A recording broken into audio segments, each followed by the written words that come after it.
Hi, welcome to Real Film Snobs. I'm Brian Michael. And I'm Angela Yeager. Our first movie this week is Borat Subsequent Movie Film.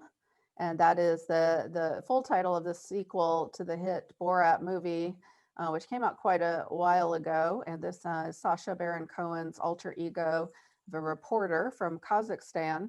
And in the sequel, he has to go back to America to deliver a gift to the president of the United States.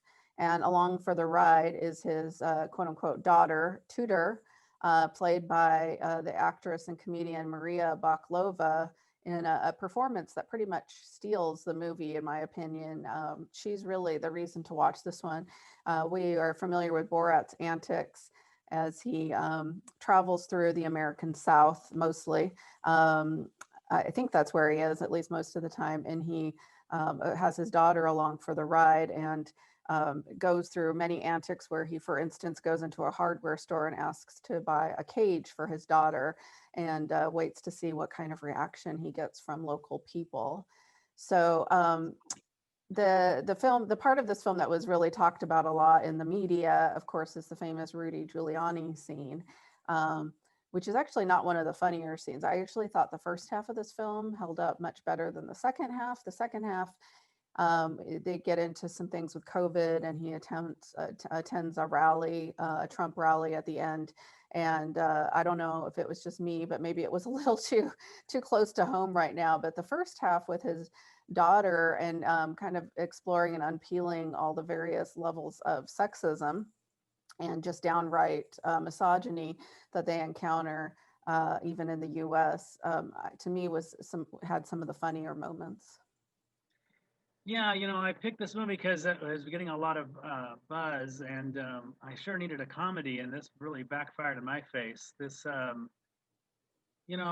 don't know. Maybe it's just because we've been going through this so long. It's really, really, really hard to find the humor in this type of thing. Certainly when they were going through the COVID part of it, and it was just like it's been a year now. It's not really funny, and um, but I did enjoy her performance. They kind of have to focus on her because he's so recognized, and they kind of deal with that in the very first part of the movie, which I thought was funny because people are going to know who he was. It was a big, huge hit. Not that anyone would recognize the dictator or Bruno, I think, at this point, but they certainly recognize Borat. But yeah, some of this was so hard to laugh at, and I know that's got to be timing. Maybe in 5 years I would be able to recommend something like this because I can see where it's funny, but I just really had a hard time really laughing at anything this last week, and or 2 weeks or 4 weeks or however long since I've been on the last show. But yeah, a lot of these things it was just kind of like, yeah, look, it's sexist, look, it's racist, haha, look, America. I'm like, can you go to another country, please, and show that it's not just a which I wish it was just us or something. I don't know, but it's really hard. I mean, the thing about it is comedy is, yeah, it's supposed to be hard to watch. It's supposed to be cringeworthy, but at this point in time, it just makes me want to throw up half the time because it's so sad and it's so defeating at times to watch that. The funniest part I thought was probably the fertility dance. Yeah, that was I thought Uh, one of the better scenes. yeah, but yeah, yeah, I can't recommend this one. It's really, really hits too close to home. I mean, it's just a little too painful, and it's hard to kind of laugh at some of these situations at this point in time. Certainly when they're going to rallies and there's people not wearing masks and there's people spouting off stupid, dumb theories that are just ridiculous and are killing thousands and thousands of people every day. I really had a hard time with that. And normally I'm somebody that can laugh at dark things, but it's a little hard right now to do that. And so yeah, this Yeah. movie really kind of, it took me 3 times to finish it.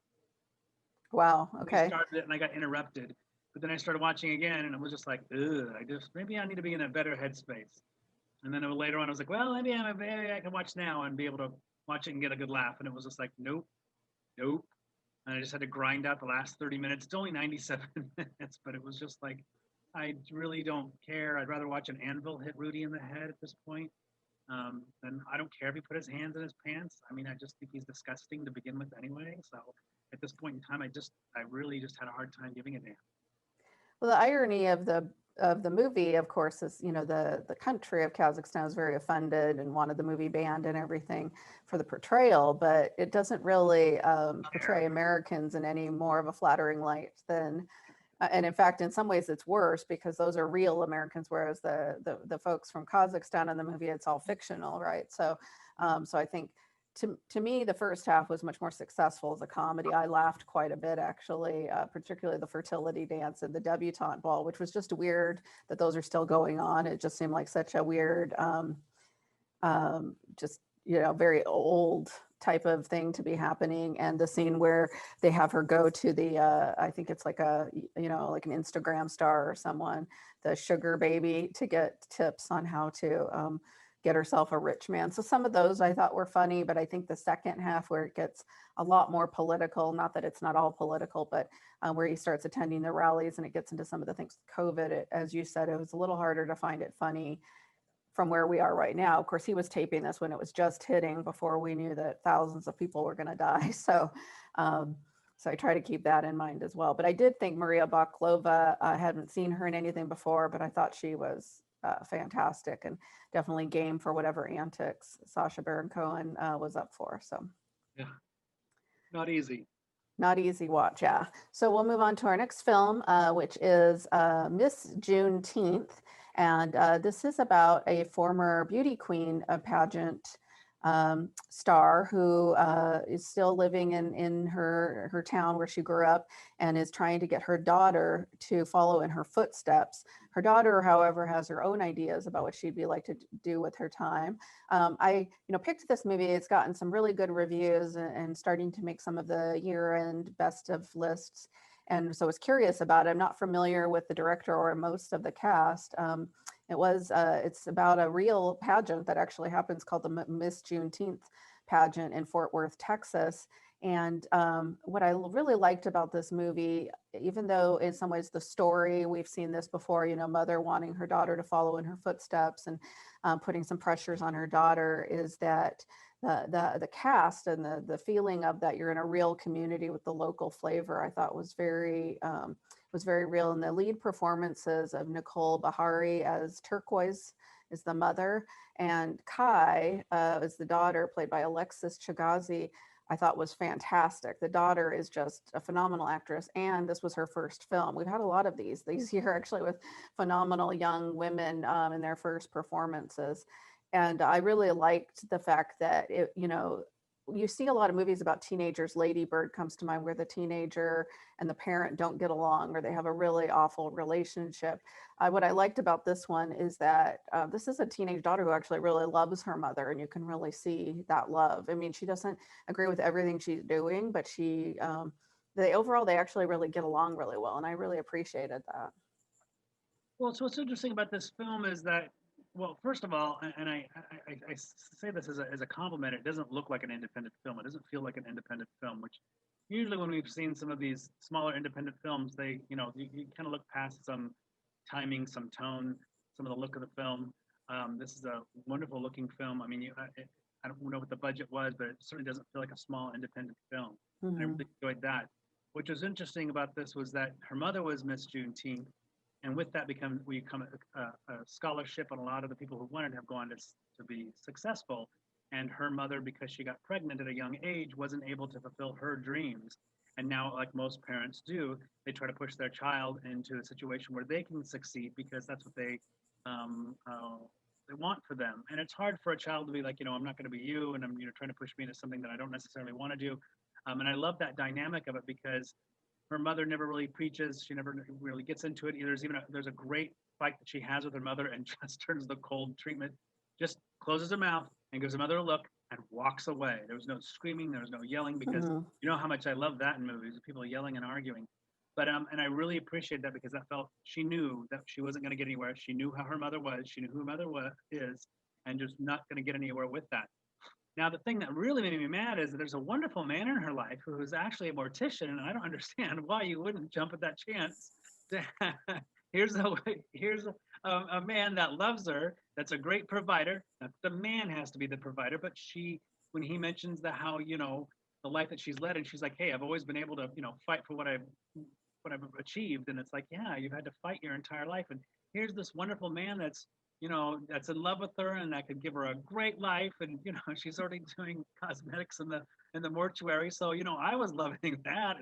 And she does good work. And so I thought I you would was like it's a really, positive portrayal of a mortician for a change, because often it's kind of like he's like a very positive. He's one of the more positive characters. He's been had a hanging thing for her since school days, and I love when he picks her up to take her to the dance, and he rides up on a horse, which I thought was very Texas. I loved that. well, the fact that he loans out the coach for her to drive around was, I mean, that you wouldn't do that in real life. And, but it's but kind of that's fun really for a fun. movie. Yeah. Yeah. Oh, no, it's And very she funny. picks her daughter up from school, and her daughter is completely mortified, as I think a lot of teenagers would be. Although I think she could have flipped that and been like, "Hey, I'm cool, I'm driving a hearse," or I don't know. It wasn't a But guy. but actually, I liked that they didn't wrap that up with the ending being, oh, she had to have a man. It becomes more at the end about her realizing her own goals and her own vision. And I love the little local bar she works at, which is just sort of like a old school juke joint type place, and the boss, the guy that works there that owns it, and the woman she works with, they all just had, if they had told me that these were all just real people that worked at this bar, I would have believed them. I loved how authentic that felt. Well, you don't have to have a relationship to define yourself. I'm just saying it would have made the home base a lot easier if you would have had one created with someone else of love and a nice, a nice foundation there is all it was. And, And we don't know, maybe they'll end up getting together. I kind of liked that they left it open, like she had a little romance with him maybe happening, and but she had to get past her baggage with her ex, I guess you could yeah, say. there's an So awful lot in this movie that there's a lot of great relationships. Like I said, it creates its own little community, and you kind of every corner, everywhere they go, there's someone else that actually is a full-rounded character that we actually get to know something about. And so I really appreciated that. It was a wonderful film, and you recommended this one, and so I was happy that we got to see this one. It was on my list of. yeah, and it was a nice feel good one, because there's a lot of heavy stuff out there right now. And I think for me, this was the pick for this week for our show. I really can highly recommend this to folks. And it's nice to see a good, not just feel good in kind of a sappy way, but a movie about family and relationships that, isn't too obvious. And like you said, looks really great. So. Yeah. Okay, so we'll go on to our next segment, which is the Oscar-nominated foreign films Angela and I are working our way through. I don't remember when we started doing that, but we've been doing it for some time A now. while. We're towards Uh, the end of the list. This is Sundays and Cybele. This is from 1962. Do not make me pronounce anyone's name in this, because I will butcher every single one of them. But this is the film that tells the tragic story of a young girl who's befriended by an innocent but emotionally disabled veteran of the French Indochina War. It's actually based on a book. And so this young man, who's kind of in a vegetative, emotional state, befriends a young girl who's been dropped off at a boarding school by her father, kind of abandoned by her father, and kind of befriends her and pretends at one point in time to be her father in order to get her out. And they have this friendship, although he has an affair with a nurse. So there's nothing kind of strange, but people immediately are thinking this is something rather strange or odd, that this is a grown man or a young man having a relationship with a friendship with a young girl. This one had been on my radar for quite some time as well, and thank goodness that the Criterion, as always, has it out there. But it's a wonderful film. Can I warn about the ending? The little tough Don't give there. it away. Don't No, give it away. I don't want to give I anything had away, no but idea. I I had mean, no yeah, idea. I did not know that was going to happen. And so, of the many drop kicks I've had to the stomach this week, that was one of them. And I was like, oh, Jesus. It's a very heavy-hearted ending. So I will warn you of that. But the journey to get there is a beautiful one. It was a really tough ending, and which is a really good one. I mean, it was very shocking and emotional, but I did not need that this week. I did not know what to make of this movie at first, because the relationship this man has with this child um, is one that is very much, it's a sort of like he is essentially a child himself. I think mentally is where they're going with it. And so it is a very innocent relationship, but there is no way to watch this without feeling uncomfortable. I was often uncomfortable um, with the dynamic between the two of them. And I think that his girlfriend, the nurse, sort of recognizes that's what's going on too. She understands that it's not anything insidious, but she's also concerned about how it will look to others. So I think there's multiple layers going on there, and how people often assume the worst about people. I mean, there's some really heavy themes in here. And it, I think, also deals with the fact that a lot of folks, you know, particularly veterans, don't get the help they need. This man obviously probably needed some sort of mental health counseling or some other services, and was just sort of left on his own devices. And so, yeah, this was a hard one to get through, I have to admit, for me at least. Yeah, you know, well, I thought some of the, it's hard to tell sometimes with the oddness because of being a foreign film. So sometimes there's a little bit of loss in translation here and there, sometimes with it. So that was, but I'm glad that, you know, like you said, the nurse, the girlfriend there kind of realizes that, yeah, he actually, you know, this is an innocent relationship. It's just kind of rather odd that he's befriended her. But the trauma that he had been through, I think that innocence is what, excuse me, that innocence, or that the child's innocence is kind of what he's clinging on to a time before the real world and the reality of war set in, and what it did to him. Right. Yeah, I think it's just, it's French, right? So I think there was that element of me at first, when it first started, I said, oh, it's just French, I'm not going to worry about it. And then I started thinking about all the French movies I've seen about inappropriate relationships between adults and young people. That one really famous one that I'm forgetting the name of right now in particular, which is actually Canadian French, but about the boy and his mother. But yeah, there's just, I was worried it was going there, and it doesn't quite go there, but I think it was it's definitely a heavier film. Yeah. Would Kung Fu Master make that list? I'm trying to think off the top of my head. Inappropriate relationship movies with a child. There's quite a few of them, and it seems like a lot of them are French. But I'm thinking of, you know which one I'm talking about? The Canadian French film, my gosh, Murmur of the Heart. Is that an inappropriate? Yeah, it's a boy and his mother anyway, but this one doesn't go there, so don't worry about that. It's not, it's really is an actual innocent relationship. It's just that that other folks don't think it's so innocent. So I think that's where the tragedy comes in. So we'll leave it at that. We don't want to ruin it for folks in case they're ready for a super depressing French film. So we'll move on to his distinguished classics. That's the list I get to put my name on, and we get to blame me when we don't like it.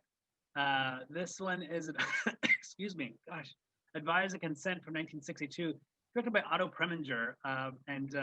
You know, your little text messages before with Angela, and I was like, I need to step away from political film. And she's like, you chose it, which is true. But, you know, I was an Otto Preminger film. Honestly, it could have been about dragons. I really wouldn't have known. I just knew that the movie, the name of the list of the movie, Angela's the one who looks up what the movie's about. I just put it on a list and go, sure. And then we watch it and go, what's this about? Picked this one. Well, this one's hard to find too. Yeah, well, it was, the funny thing about this one was it was so hard to find that Angela apparently had the only other copy from Netflix. Well, I kept returning my films and kept getting Shine a Light by the Rolling Stones, sent it back because Advise and Consent was on the list, and I never ended up getting the movie. So I never you haven't seen it? No, remember I had a conversation with you earlier this week. I said, I'm not getting it. So I ended up not getting it. It's coming in later this week. And I'm like, well, that's not going to be doing it any good. So I'll be able to talk about what the movie's about. We're just gonna have to hear about it from Angela, what it is. Okay. I didn't know if you got it in time. I wasn't sure. So. Oh no, I would have told you because I figured it was. Boy, it takes an awful long time for things to get turned around because we don't have a hub in Salem like we used to with Netflix. We used to get them. I mean, like a day or two. Yeah, it was really fast. Remember that? Now it's like a week. Remember that, Angela? Remember we used to have a Salem Netflix hub. Anyway. Yeah. Still never knew where it was. This is a Senate investigation of the president's newly nominated Secretary of State gives light to a secret from the past, which may not only ruin the candidate, but the president's character as well. Sounds intriguing, Angela. What's it about?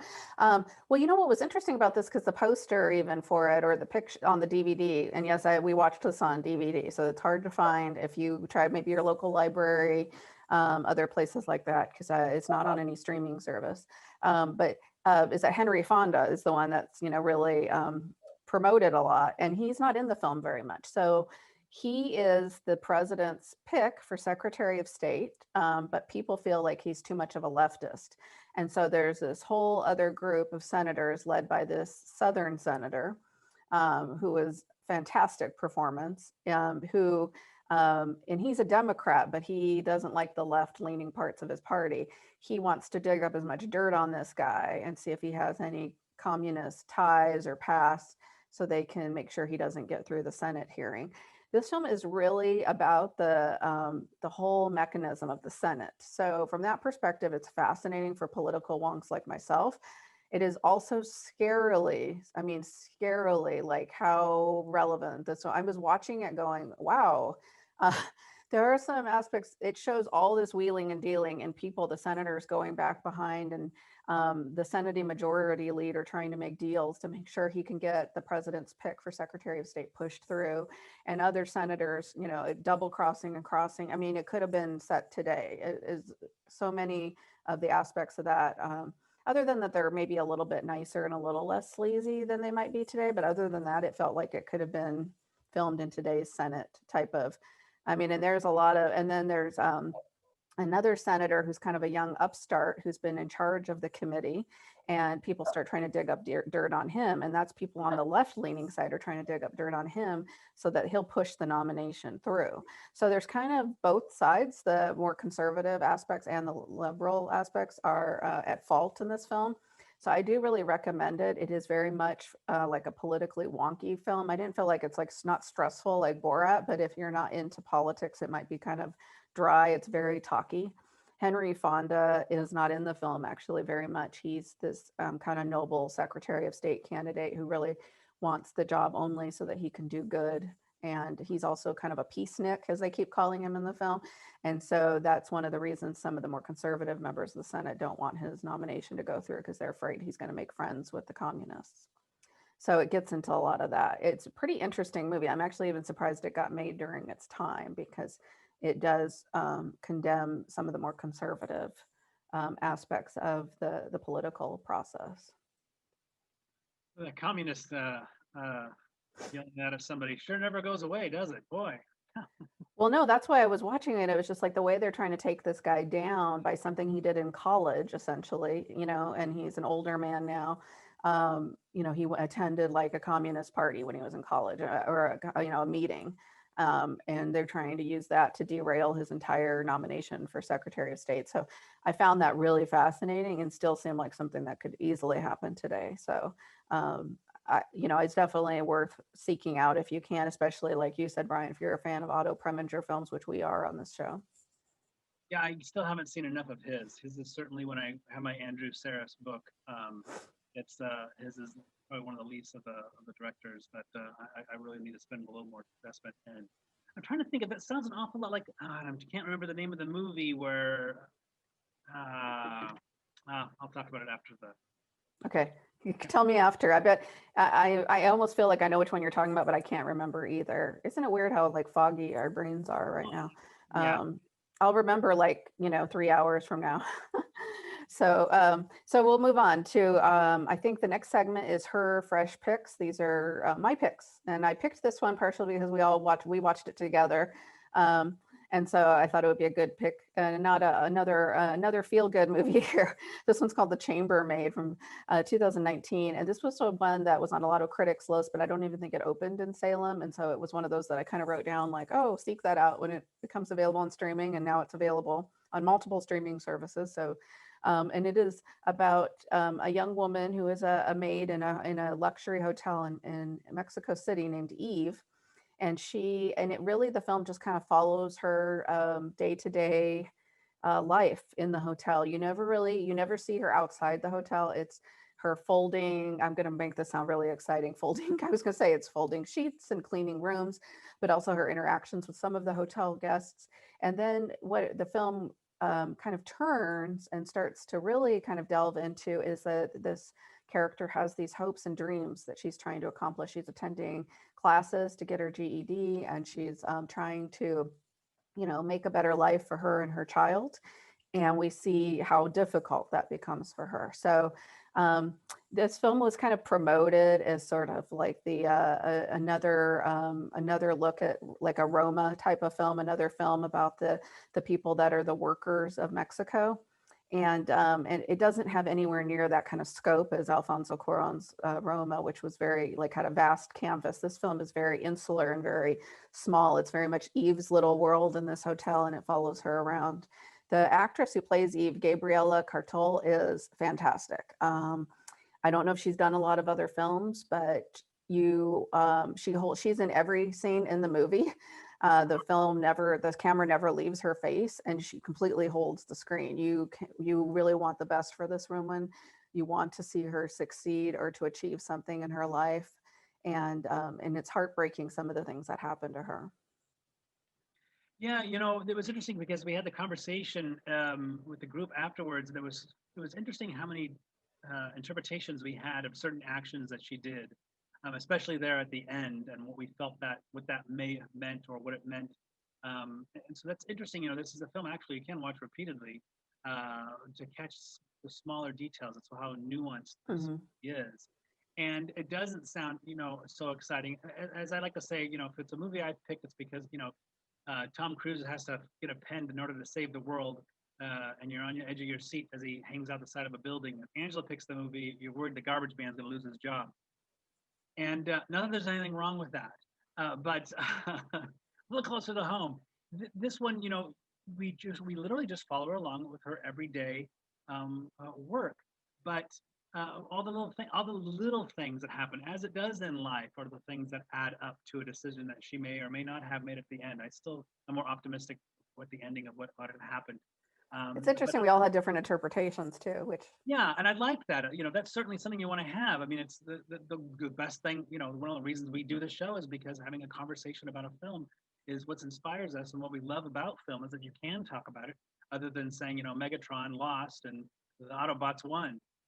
This was something that was really interesting. That certain ones helped them out on different floors and how they wanted to achieve to get to that higher floor is what she was really rooting for. So this is a smaller film, but it's definitely one to seek out and find. Yeah, and the director Lila Avilés, I might be saying that wrong. It's her debut as a director. She as a feature film director, and I can't wait to see if she does more films. I hope so. Very confidently directed. I'm giving it 4 stars. So I think we need to wrap up, and let's see. So Borat, you cannot recommend. I can recommend it. I'm giving it 3 stars. Miss Juneteenth, I highly recommend. You can recommend that as well. Advise and Consent, I recommend. And The Chambermaid, I recommend. So as always, you can go to our website at realfilmsnobs.com. You can listen to us on KMUZ, watch us here on CC Media or on Scan TV in Silverton or Corvallis Access Media, or of course here on YouTube. And as always, I'd like to thank our fantastic crew who are not here with us, except for the wonderful Brad. Thank you for taping us as always, Brad. And our fantastic sponsors and my wonderful co-host. What am I missing? Facebook, Twitter. You should follow us there.